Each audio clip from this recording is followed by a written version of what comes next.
RAIDATech has a new product, the Raida key exchange.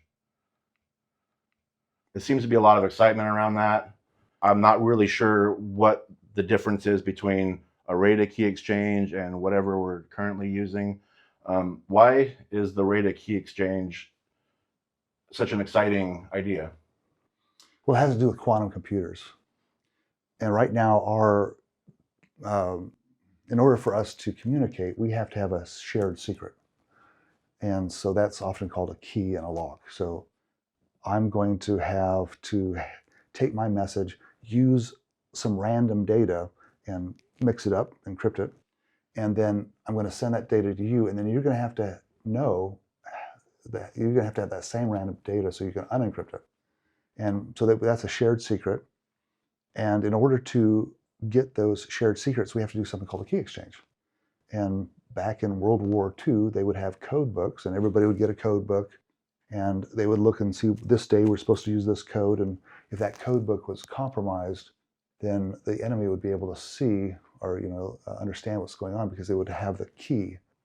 And that system was replaced in the 70s by something called RSA encryption, and this allows us to do something called public key encryption. And public key encryption is where we create two numbers that are really big, we multiply them, and we come up with a new number.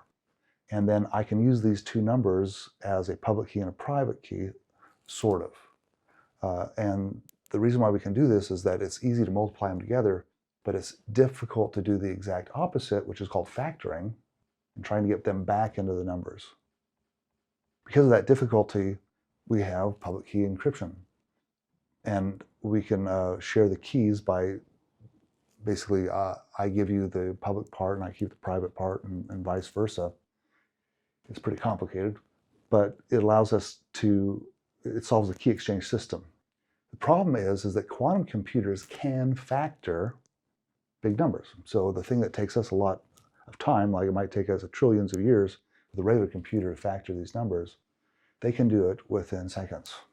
And that means that this public key encryption is now useless. All of the messages that we're putting on the internet right now using this type of encryption is being stored up and captured by organizations that want to read it in the future. We call that Q-Day, when quantum computers can finally crack these 2048-bit encryption schemes, and they can then look at all of the data or all the conversations that they've captured over the years. They're going to be able to have a big picture about what's going on with everybody. They're going to be able to see everybody's usernames and passwords for banks, how much money they have, just all the data that's going around. It's going to be a complete disturbance in the internet, because everybody's going to know what everybody else is doing, at least those that are capturing the data. So what we need to do now is we need to start not using that encryption. We need to stop using public key encryption. We need to start using a quantum safe encryption scheme. Now, for the government, it's pretty easy because they can just have a guy with a briefcase go around to all these different computers within the government organizations and give them keys. I mean, it's a bummer, but it can be done. Going back to the old World War II way of doing things. But we've developed a key exchange system that makes it possible for me to exchange a key with a complete stranger, so long as we have common secrets with a gang of computers called the Raida. And so this allows us to take a key, split it up into different parts, send it out to different computers, and then they can come and get those key parts, put them all together.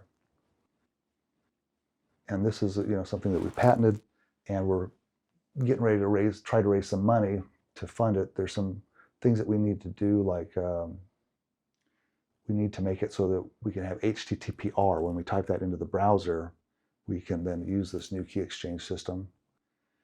We're not just changing the key exchange system, we're also changing some of the other protocols underneath it so that it's faster and that it can compress data a lot easier. So it's taking HTTPS, it's trying to make it better. And we also need to have it so that web servers and different servers can use it as well. So we need some more software to make it work on a global plug-and-play system where everybody can just plug it in and start using it. It's basically the same thing like a cloud coin. Yeah, because the cloud coin basically has what we call authenticity numbers, but these are encryption keys as well. We just as easily call them encryption keys. We can also call them passwords, but what they do is they allow us to have shared secrets with a whole bunch of servers, and that allows us to use this key exchange system. And if it's in space, then nobody can screw with it.